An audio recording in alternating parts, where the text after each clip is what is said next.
বিশ্বনবী জনাবে মুহাম্মদ সাল্লাল্লাহু আলাইহি সাল্লাম 5 ওয়াক্ত নামাজ আমাদের জন্য এনেছেন, আল্লাহ তাআলা ফরজ করে দিয়েছেন। মূলত 5 ওয়াক্ত নামাজ 5 ওয়াক্ত ছিল না, ছিল 50 ওয়াক্ত। কয় ওয়াক্ত? আরও জোরে বলেন, কয় ওয়াক্ত? আল্লাহ তাআলার রহমত যে বেশি এটা গবেষণা করলে পাওয়া যায়।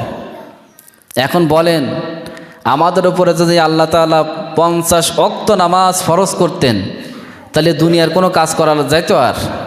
আরও জোরে বলেন, যাইতো না। 50 ওয়াক্ত নামাজ সালাম ফেরাতে ফেরাতে তো আবার আজানের সময় হয়ে যাবে।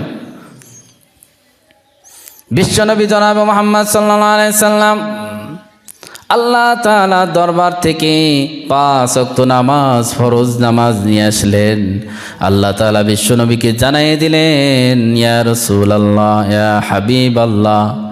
বিশ্বনবীকে বললেন, ওহে নবী, আমি আপনাকে আপনার জন্য, আপনার উম্মতের জন্য 5 ওয়াক্ত নামাজ ফরজ করলাম।